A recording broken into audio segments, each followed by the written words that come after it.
This seems like a strange idea to talk about a city in the middle of North America at the Silk Cities conference. I understand there's some irony to that. But in fact, there are a lot of people who have moved to Denver and all different major cities in America. And they are, a number of them, coming from this region and coming from the Middle East and coming from Africa and South Africa. And I wanted to point something, because I became a migrant 7 years ago when I moved to Cyprus. And I changed everything that I thought I understood, and I had to live someplace new.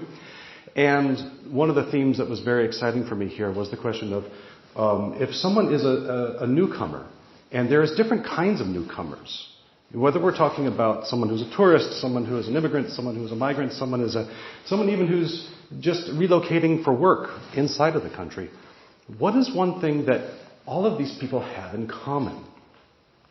They don't understand the meanings behind the fabric that they see. The tangible heritage doesn't make any sense to them because they don't understand the story behind it.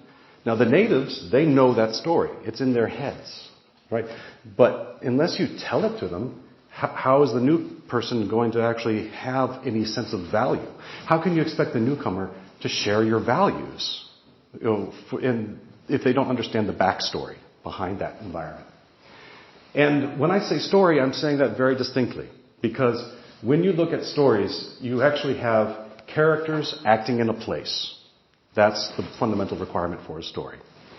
The part that is told to you is the characters and the action and the place, but then the meaning and the theme of that story is then, you have to intuit. You have to understand that. That's the meaning.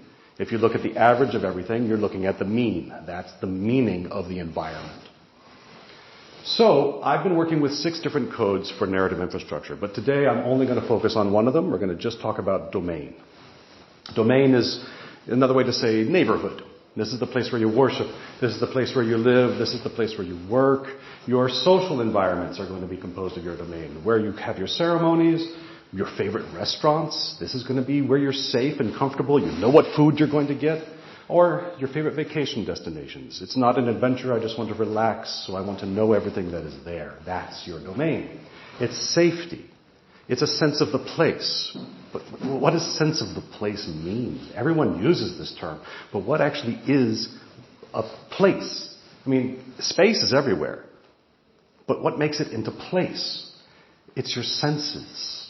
You have to place something in space. And now the place is now place. Because you place something there. That's what turns that. But the challenge, of course, is then you have to make that into a memory. But how do you communicate that to anyone except as a story? You actually have to tell a story because I can't give you my brain cells. I have to communicate it somehow. I have to make it into a story. So the first exercise I did for this particular conference was to ask, all right, if that's a fact, or I want to say it's a fact, I took 30 different people who do not live in any place in particular. This is a global sample.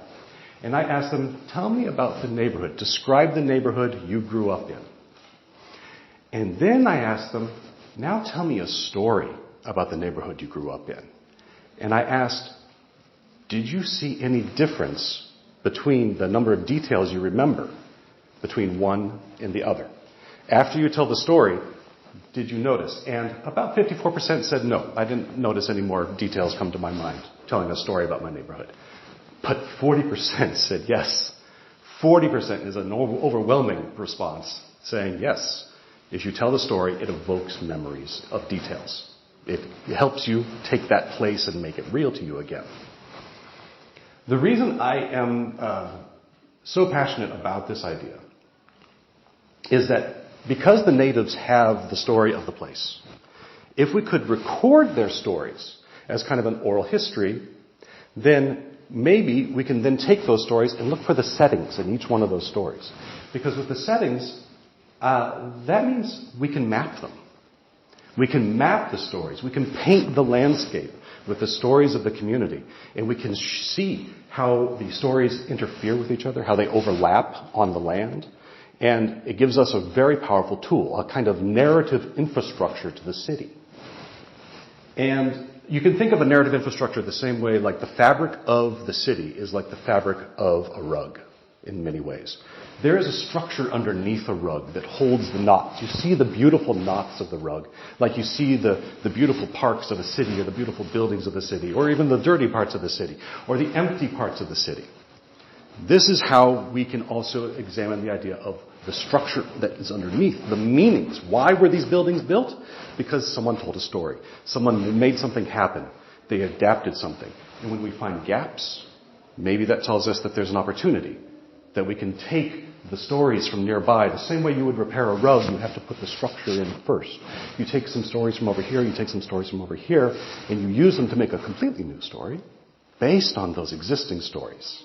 And from that, we can build something new that is meaningful to the community because it's based on the stories that are already there. There's a continuity. So that gave me an opportunity for a second little exercise, particularly done for this conference, which was, could we change a newcomer's sense of place? Could we give them domain with stories that were already there? So the method was to build a narrative infrastructure from an existing archive, ask non-residents from all over the world who have never been to this particular city, and tell them to explore the neighborhood visually, then ask them to do that again, but also give them the stories from that community. And then compare their subjective comfort before and after I gave them the stories. Now, exercise 2 then. Does narrative infrastructure improve a sense of place and comfort for newcomers? I started with an archive I found at Denver University, recorded in 1986 by a Boy Scout, 13-year-old Barry Matchett. And Boy Scouts are an education program for young men to teach them survival skills. And to become an Eagle Scout, the most high level, you have to do a personal project.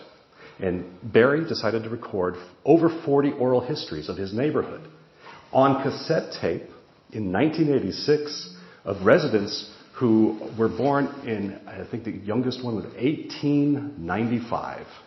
And he got to record their stories. So I took another sample of 28 people, and using Google Earth and image view of Google Earth, I invited them to explore the neighborhood. So they could virtually visit this neighborhood and, kind of virtually walk around, look at the community, look at it from above. And then I asked them to do that again, but this time I gave them the local stories that Barry collected, that I mapped, and then asked them to compare their experiences. I only asked 3 simple questions, really. Are you comfortable walking around this neighborhood?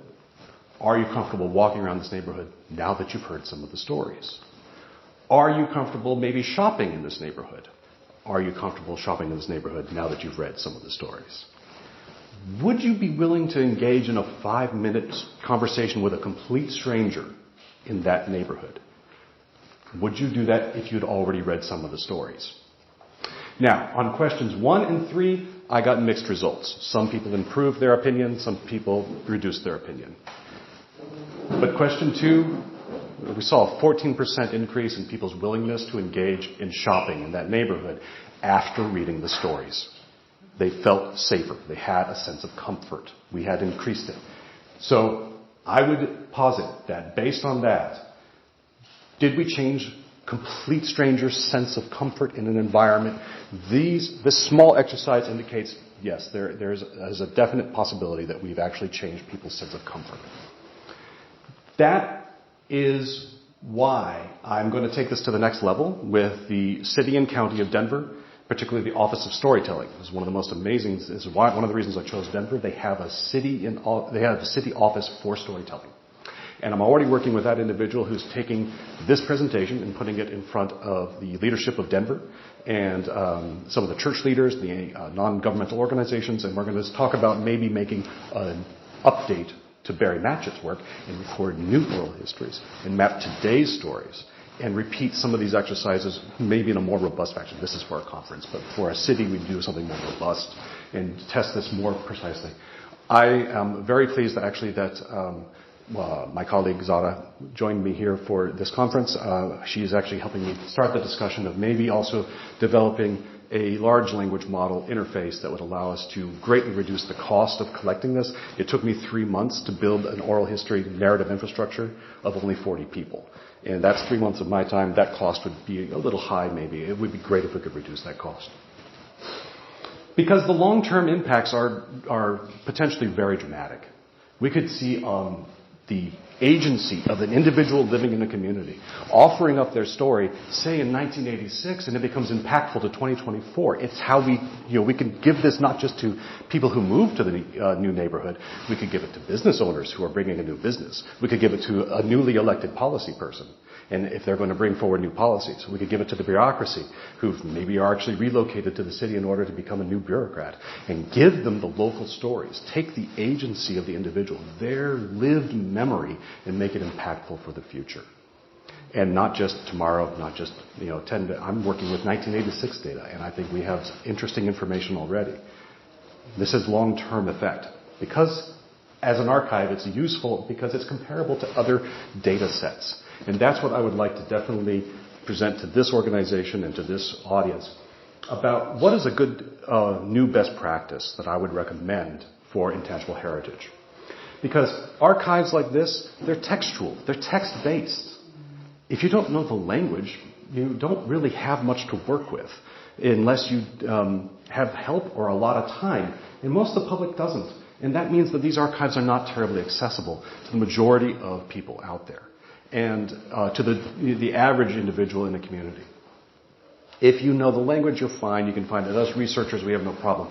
But for most people, they don't get to use these wonderful archives we've been collecting and that we've been digitizing because it's text-based and because if you don't know the right keywords, or even if it's outside the domain you're looking at. But what if it's spatially relevant? It might be outside your domain, but a particular asset might be important to where you're working.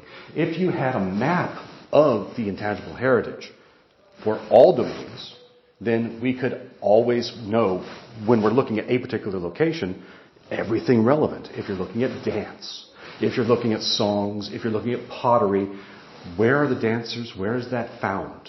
Where were those pottery shards extended to? If we had a map of that, then we could actually make use of it. Here's the thing. I'm not going to require everyone to learn GIS. That's not even necessary. All we need is just add a little piece of metadata to the digital asset, which is a polygon. We go into Google Earth. Yes? If we want to add a polygon, right?